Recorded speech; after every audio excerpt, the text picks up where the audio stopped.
Subscription کے button کو دبائیے اور ساتھ بیل آئیکن پر کلک کیجیے تاکہ آپ کو تمام ویڈیو فوراً مل سکیں۔ اس ویڈیو پسند آنے کی صورت میں اسے لائک، کمنٹ اور شیئر کرنا مت بھولیں۔ تھوڑی دیر بعد سلطان کی قیامگاہ کے سامنے 3 گھوڑے کھڑے تھے، جن میں سے ایک وہ تھا جس پر تھوڑی دیر قبل سلطان صلاح الدین ایوبی خود سوار تھا۔ رخصت کے وقت سلطان نے احمد بن حسن کو اپنے خیمے میں بلایا اور چمڑے کی ایک تھیلی دیتے ہوئے کہا، اس میں 5000 طلائی سکے ہیں، ان میں 1000 تمہارے لیے اور باقی یوسف کی بیوہ کے لیے ہیں۔ اگر خدا نہ خواستہ وہ زندہ نہ ہو تو یہ رقم یوسف کے بیٹے کی پرورش پر خرچ کرنا، اور اس کے مستقبل کے لیے میں تمہیں کچھ اور بھی دیتا ہوں۔ یہ دو، سلطان نے ایک ریشمی کپڑے کی تھیلی اٹھاتے ہوئے کہا، اسے کھول کر دیکھو۔ احمد بن حسن نے تھیلی لے کر کھولی، اس میں بیش قیمت جواہرات جگمگا رہے تھے۔ سلطان نے کہا، یہ جواہرات اسے اس وقت دینا جب وہ بالغ ہو جائے۔ احمد بن حسن نے کہا، یوسف کے بیٹے کے لیے آپ کا ہر انعام جائز ہے، لیکن میں یہاں دولت کی تلاش میں نہیں آیا تھا، خدا نے مجھے ہر شے دے رکھی ہے۔ سلطان نے کہا، اگر تمہیں اس کی ضرورت نہیں تو یہ مدینے کے قریب بچوں کے لیے لے جاؤ۔ سلطان کا لب و لہجہ ایسا تھا کہ احمد انکار نہ کر سکا۔ سلطان نے پھر کہا، 2 اور چیزیں جو میں تمہیں سونپنا چاہتا ہوں، ان میں سے ایک میرا گھوڑا، ایک سپاہی یہ گھوڑا چھوڑنے کے لیے بغداد جائے گا، بغداد میں اسے بیچ کر جو رقم حاصل ہوگی وہ بھی یوسف کی بیوہ کو دے دینا۔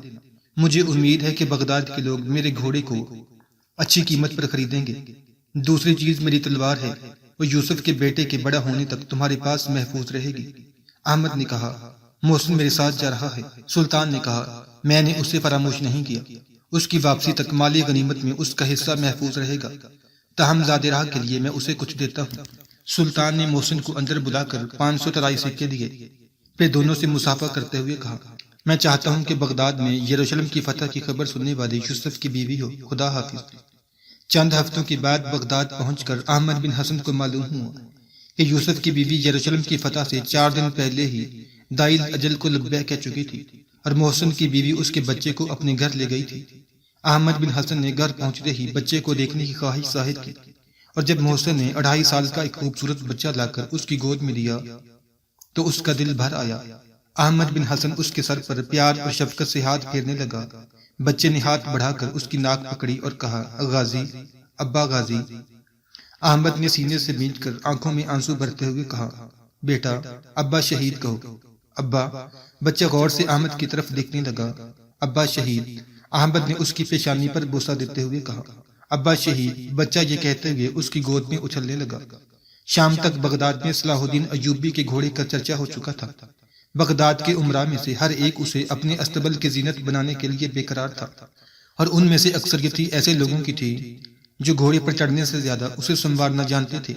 خلیفہ کے متعلق مشہور تھا کہ جس قدر اس کا دل کوئی شے خریدنے کے لیے بے قرار ہوتا تھا، اسی قدر اپنی جیب پر اس کی گرفت مضبوط ہوتی تھی، اور پھر اگر کسی سوداگر کے لیے خلیفہ کی پیشکش قابل قبول نہ ہو تو امراء اس کے خریدار بننے کی جرت نہیں کر سکتے تھے۔ لیکن خلیفہ کو اس وقت خبر ہوئی جب کہ چین کا سفیر یہ گھوڑا 10,000 کی مالیت کے جواہرات کے عوض خرید چکا تھا۔ اگلے دن احمد بن حسن یوسف بن ظہیر کے بچے کو لے کر مدینے روانہ ہو گیا۔ یوسف کے کم سن بچے کا نام طاہر تھا۔ احمد بن حسن نے گھر پہنچ کر اسے اپنی بیوی کے سپرد کرتے ہوئے کہا، سیدہ، یہ ایک مجاہد کا بیٹا ہے، اور مجھے یقین ہے کہ تم اس ننھے مہمان کی توازیہ میں مدینے کے انصار کی روایات پر عمل کرو گی۔ دوپہر کے وقت جب احمد بن حسن کا 7 سالہ لڑکا طلحہ مکتب سے گھر آیا تو اس نے اپنی ماں کی گود میں ایک خوبصورت بچہ دیکھ کر کہا، امی یہ کون ہے؟ سیدہ نے جواب دیا، تمہارا چھوٹا بھائی ہے بیٹا۔ شام کے وقت طلحہ بستی کے تمام بچوں کو اپنا چھوٹا بھائی دکھا رہا تھا۔ 5 سال کے بعد ایک دن احمد نے سیدہ سے پوچھا، سچ کہو، تمہیں طلحہ زیادہ عزیز ہے یا طاہر؟ سیدہ نے غور سے دونوں کی طرف دیکھا اور کچھ دیر سوچنے کے بعد جواب دیا، مجھے معلوم نہیں۔ احمد بن حسن کے گھر میں 12 سال کی عمر تک طاہر کی زندگی ایک سہانا خواب تھی۔ احمد بن حسن نے اس کی صلاحیتوں کو اجاگر کرنے میں کوئی دقیقہ فروغ گزاشت نہ کیا۔ مدینے کے علماء اور فنون حرب کے ماہرین کی اس ہونہار بچے کے متعلق متفقہ رائے تھی کہ وہ کسی بڑے کام کے لیے پیدا ہوا ہے۔ احمد بن حسن اور سعیدہ کو اپنے بیٹے طلحہ سے کم عزیز نہ تھا، اور طلحہ بھی اس کے ساتھ اپنی زندگی کی بیشتر دلچسپیاں وابستہ کر چکا تھا۔ 7ویں صدی ہجری کے ابتدائی برسوں میں ہلال و صلیب کی جنگیں اثرنو شروع ہو چکی تھیں۔ یورپ کی عیسائی طاقتیں گزشتہ برسوں میں فلسطین اور شام میں صلاح الدین ایوبی کے ہاتھوں پہ در پہ شکستیں کھانے کے بعد قسطنطنیہ کو اپنا مرکز بنا کر باذتینی سلطنت کو پھر ایک بار مشرق کی طرف پھیلانے کے لیے جدوجہد کر رہی تھی۔ مصر کی افواج پھر ایک بار عالمی اسلام کی طرف عیسائیت کی سلاد کی تازہ لہروں کے سامنے آخری چٹان کا کام دے رہی تھی، لیکن بغداد میں سلطنت عباسیہ پھر ایک بار اپنی بے توجہی اور غفلت کا ثبوت دے رہی تھی۔ شام کے تاجروں کا ایک قافلہ مدینے پہنچا اور ان کے زبانی نصرانیوں کے نئے ارادوں کا حال سن کر احمد بن حسن جہاد پر جانے کے لیے تیار ہو گیا۔ اور رخصت ہونے سے ایک دن پہلے طلحہ نے کہا، ابا جان میں بھی جاؤں گا۔ احمد بن حسن نے اسے گلے لگا کر اس کی پیشانی پر بوسہ دیتے ہوئے کہا، میں تمہارے منہ سے یہ الفاظ سننے کے لیے بے قرار تھا۔ تم نے اپنی ماں سے ذکر کیا ہے؟ ہاں، وہ مجھے اجازت دے چکی ہیں۔ طاہر نے طلحہ کی جدائی کو بہت زیادہ محسوس کیا۔ 10 ماہ کے بعد احمد بن حسن واپس آیا اور اس نے اپنی بیوی سے کہا، سیدہ میں ایک المناک خبر لایا ہوں۔ طلحہ، اس نے جواب طلب نگاہوں سے دیکھتے ہوئے کہا، ہاں ہم دونوں ایک ہی مقصد لے کر گئے تھے، اسے شہادت نصیب ہوئی اور میں خالی ہاتھ واپس آیا ہوں۔ سیدہ انا للہ و انا الیہ راجعون کہہ کر خاموش ہو گئی۔ اگلے سال خدا نے احمد بن حسن کو ایک اور بیٹا عطا کیا جس کا نام امین رکھا گیا۔ چند سال بعد جب عالم اسلام کے باقی شہروں کی طرح مدینے کے لوگ بھی عالم اسلام پر مغرب سے عیسائیت کے سلاد کی بجائے شمال مشرقی افق پر ایک تاریک آندھی کے ابتدائی آثار محسوس کر رہے تھے، احمد بن حسن نے طاہر سے کہا، بیٹا اب مدینے سے زیادہ بغداد کو تمہاری ضرورت ہے۔ تمہاری جدائی میرے اور امین کے لیے ناقابل برداشت ہوگی، لیکن میں یہ محسوس کرتا ہوں کہ تم میرے بڑھاپے کی لاٹھی بننے کی بجائے عالم اسلام کا ایک ستون بن سکتے ہو۔ تم بغداد جانے کی تیاری کرو۔ مدینے میں احمد بن حسن کے سوا کسی کو طاہر کی دولت کا علم نہ تھا، لیکن کوئی ایسا نہ تھا جسے اس کے ساتھ عقیدت نہ تھی۔ لوگوں کو اس کے بغداد جانے کا علم ہوا تو ان میں سے بعض یہاں تک کہتے تھے کہ سلطنت عباسیہ کو طاہر بن یوسف سے بہتر وزیر اعظم نہیں مل سکتا۔ طاہر کو بغداد بھیجنے سے پہلے احمد بن حسن کو اس کے لیے ایک قابل اعتماد ساتھی کی ضرورت محسوس ہوئی۔ اس کی بستی سے کوئی 3 کوس کے فاصلے پر ایک گاؤں میں زید نامی ایک شخص رہتا تھا۔ وہ چند سال قبل احمد بن حسن کے باغات کا محافظ رہ چکا تھا۔ زید ایک سادہ اور دیانتدار آدمی تھا۔ احمد بن حسن نے طاہر سے کہا، بیٹا میں تمہارے لیے ایک نہایت ہی مخلص اور دیانتدار خادم کی ضرورت محسوس کرتا ہوں۔ سر دست مجھے زید سے بہتر آدمی نظر نہیں آتا، اگر مناسب سمجھو تو اسے ساتھ لیتے جاؤ۔ طاہر نے جواب دیا، جب میں 8 برس کا تھا تو اس نے مجھ سے وعدہ لیا تھا کہ جب میں بڑا ہو کر باہر جاؤں گا تو اسے اپنے ساتھ لے جاؤں گا، اور اس کے بعد وہ جب بھی مجھے ملتا رہا ہے اس وعدے کی تجدید کراتا رہا ہے۔ احمد بن حسن نے کہا، تو پھر اسے بلاؤ، میں اسے چند باتیں سمجھانا چاہتا ہوں۔ طاہر نے مسکراتے ہوئے جواب دیا، وہ آج صبح سے مسجد میں بیٹھا ہوا ہے، اسے ڈر ہے کہ میں اسے چھوڑ کر نہ چلا جاؤں، بلاؤ اسے۔ طاہر تھوڑی دیر بعد اپنے ساتھ ایک درمیانے قد کے کبھی ہیکل آدمی کو لے آیا۔ اس کی عمر 40 سال کے لگ بھگ تھی اور چہرے پر غائب درجہ کی معصومیت تھی۔ احمد بن حسن نے کہا، زید تم طاہر کے ساتھ جانا چاہتے تھے تو مجھ سے کیوں نہ کہا؟ زید نے سادگی سے جواب دیا، سچی بات تو یہ ہے کہ بڑی عمر کے تمام لوگ مجھے بیوقوف سمجھتے ہیں۔ مجھے ڈر تھا کہ آپ بھی مجھے ایسا ہی سمجھتے ہوں گے اور میرا جانا پسند نہیں کریں گے۔ تو تم تیار ہو؟ میں 20 سال سے بغداد جانے کے لیے تیار بیٹھا ہوں، لیکن جب کبھی مدینے سے کوئی وہاں جاتا ہے مجھ سے کہتا ہے کہ تم بھیڑیں چرانے کے لیے پیدا ہوئے ہو، بغداد میں کیا کرو گے؟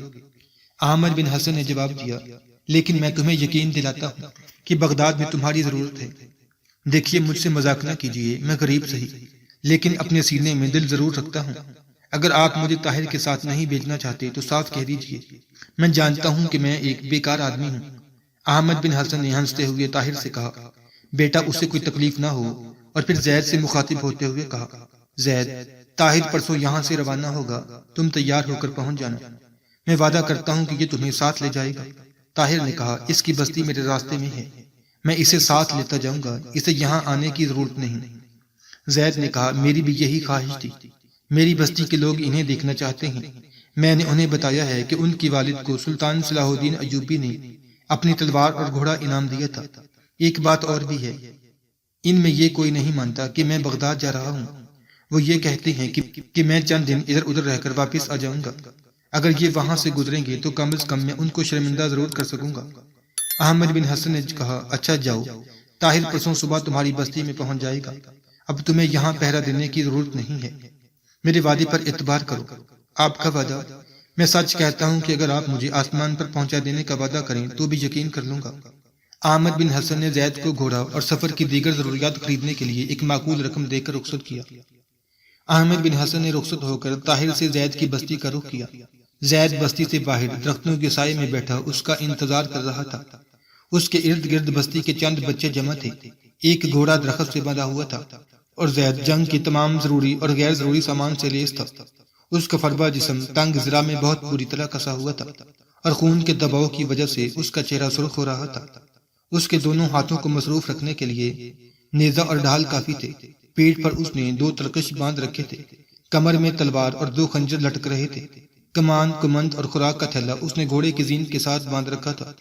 زین نے طاہر کو دیکھ کر اٹھتے ہوئے کہا، آپ نے بہت انتظار کروایا، لوگ آپ کا انتظار کر کے اپنے گھروں کو چلے گئے ہیں۔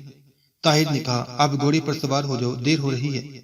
زید گھوڑے پر سوار ہو کر ایک لڑکے سے مخاطب ہوا، ابراہیم، تمہارا باپ میرا سب سے زیادہ مذاق اڑایا کرتا ہے، جاؤ اسے کہو میں طاہر کے ساتھ بغداد جا رہا ہوں، اگر یقین نہیں آتا تو آ کر دیکھ لے۔ اور سلیمان، تم بھی اپنی دادی سے کہو، وہ بھی آج صبح کہہ رہی تھی کہ میں بیوقوف ہوں، مجھے کون بغداد لے جائے گا۔ یہ کہہ کر وہ طاہر کی طرف متوجہ ہوا، اصل میں ان لوگوں کا بھی قصور نہیں، میں کئی مرتبہ بغداد جاتے جاتے رہ گیا ہوں۔ طاہر نے مسکراتے ہوئے کہا، اب چلو دھوپ تیز ہو رہی ہے، جب تم بغداد پہنچ کر بستی والوں کو خط لکھو گے تو انہیں یقین ہو جائے گا۔ طاہر اور زید نے گھوڑوں کو ایڑ لگا دی۔ بستی سے کچھ دور جا کر طاہر نے مڑ کر دیکھا، زید کا چہرہ پہلے کی نسبت زیادہ سرخ ہو رہا تھا۔ اس نے گھوڑے کی باگ کھینچتے ہوئے کہا، زید تمہاری ذرا تنگ ہے۔ زید نے جواب دیا، ذرا تنگ نہیں، میں کچھ زیادہ موٹا ہو گیا ہوں۔ یہ ذرا میں نے 2 سال قبل بغداد جانے کے ارادے سے 30 بکریوں کے عوض خریدی تھی۔ طاہر نے کہا، یہ تمہیں زیادہ تکلیف تو نہیں دیتی؟ زید نے اپنا چہرہ شگفتہ بنانے کی کوشش کرتے ہوئے کہا، نہیں، میرا جسم اتنا نازک نہیں۔ لیکن 2-3 کوس چلنے کے بعد اس نے آہستہ سے کہا، طاہر، میرے جسم پر چیونٹیاں سے رینگ رہی ہیں۔ طاہر نے جواب دیا، اتنی جلدی تھک گئے؟ چلو آگے جا کر تھوڑی دیر سستا لیں گے۔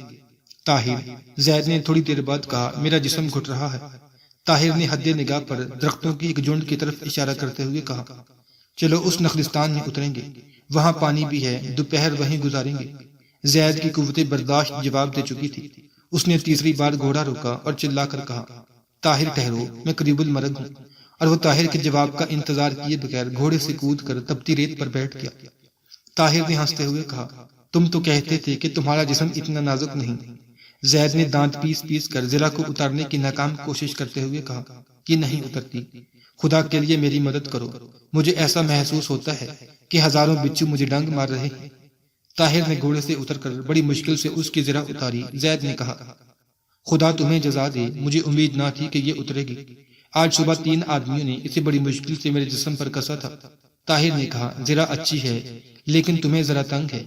زید نے کہا، ذرا تنگ ہے؟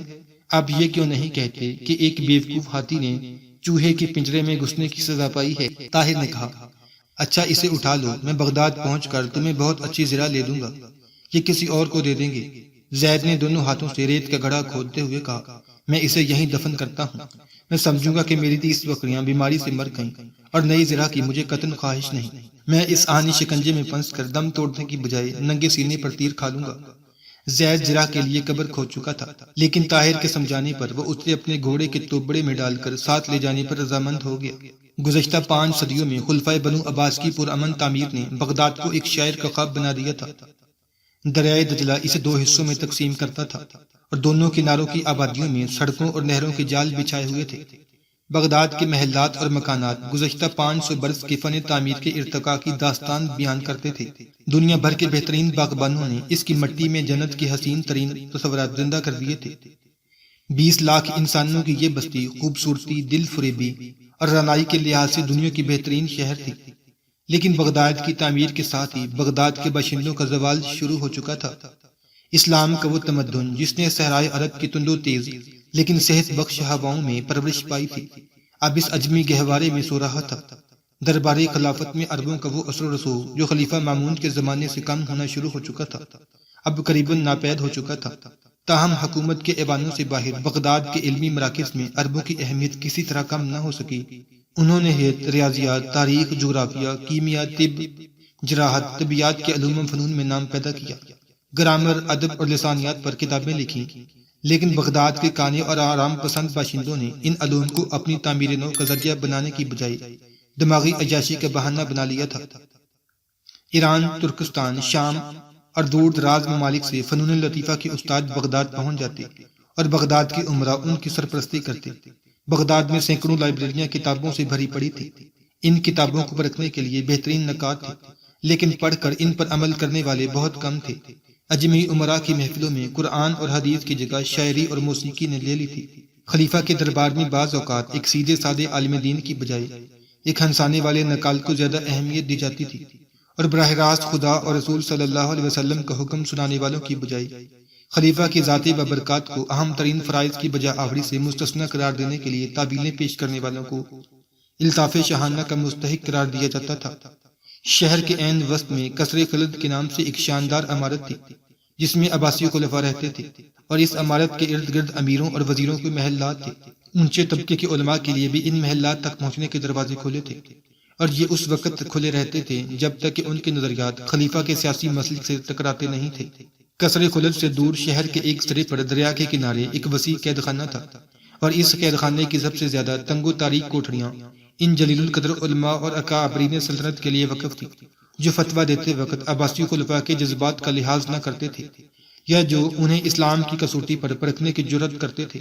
حکومت کی نظر میں صرف وہ مفتیان شرع قابل عزت تھے جو کسی مجرم کے خلاف فیصلہ سنانے سے پہلے اس کا حسب نسب اور دربار خلافت میں اس کا اثر و رسوخ جان لینا ضروری سمجھتے تھے۔ ایک عام آدمی کے لیے قتل کی سزا قتل تھی، لیکن خلیفہ اور عمرہ اس سزا سے مستثنیٰ تھے۔ بعض اوقات سلطنت کے واجب الاحترام بزرگوں کی عزت افزائی کے لیے انہیں اپنے دسترخوان پر جمع کرتے، اور خلیفہ کی ملازموں کو بعض اوقات کھانے کے برتن سنبھالنے سے پہلے معزز مہمانوں میں سے بعض کی لاشوں کو ٹھکانے لگانا پڑتا۔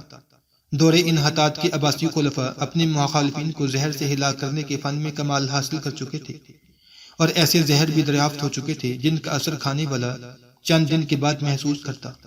ہر مہمان دعوت میں شریک ہونے سے پہلے سے یہ سوچ لیتا کہ اس نے کسی موقع پر خلیفہ کو ناراض تو نہیں کیا۔ زیر عتاب لوگ دعوت نامہ موصول ہونے پر ہی سمجھ لیتے کہ ان کا وقت آ گیا ہے، لیکن بعض اوقات چند ہوشیار عمرا میں اتفاق ہو جاتا تو خلیفہ کے لیے اپنی جان بچانا مشکل ہو جاتا۔ اقتدار کی جنگ میں اگر خلیفہ مات کھاتا تو اسے ایرانی اور ترک عمرا کے ہاتھوں کا کھلونا بننا پڑتا، اور اگر عمرا مغلوب ہوتے تو وہ اس کی اعلیٰ بننے پر مجبور ہو جاتے۔ آخری دور میں عباسی خلفاء کو شعر و شاعری اور فنون لطیفہ سے جس قدر لگاؤ تھا، اسی قدر وہ مذہبی تعلیم سے بیگانہ تھے۔ مذہبی امور کی قیادت کے لیے ایک مرنجان مرنج عالم کو شیخ الاسلام بنا دیا جاتا تھا، اور سیاسی امور خلیفہ اپنے ہاتھ میں رکھتا۔ سیاست اور مذہب کی یہ تقسیم اسلام کے لیے سب سے بڑا فتنہ تھی۔ شیخ الاسلام کا قلم خلیفہ کی تلوار کا متی بن چکا تھا۔ عزت اور معقول تنخواہ کے لالچ نے شیخ الاسلام کی مسند کو بیشتر علماء کی منزل مقصود بنا دیا تھا، اور اس منزل کی راہ میں دوسروں سے متصادم ہو کر وہ ان کی نظریات باطل قرار دینے اور ان پر کیچڑ اچھالنے سے بھی دریغ نہ کرتے تھے۔ گزشتہ صدیوں میں علماء حق کے اجتہاد میں فقط خدمت دین کا جذبہ کار فرما رہا۔ انہوں نے بغداد کے گمنام کوشوں میں بیٹھ کر اسلام کی شاندار خدمات سر انجام دی، لیکن وہ لوگ جن کی پرواز کی آخری منزل سرکاری علماء کی کرسیاں ہوا کرتی تھیں، بعض اوقات ان بزرگوں کی مخالفت کر کے اور بعض اوقات ان کے نام کا سہارا اور ان کے فتووں کی آڑ لے کر اپنی اہمیت بڑھانے کی کوشش کرتے تھے۔ اگر شیخ الاسلام کسی امام کی مسلک کا پابند ہوتا تو وہ کسی دوسرے امام کی مسلک کو زیادہ صحیح قرار دے کر اس کے ساتھیوں کو مناظرے کی دعوت دیتا، اور بغداد کے بے فکر لوگ جس دلچسپی کے ساتھ شہر کے چوکوں میں جمع ہو کر راگ سنتے اور نقالیوں کے تماشے دیکھتے تھے، اس سے کہیں زیادہ ان علماء کے مناظروں میں دلچسپی لیتے تھے۔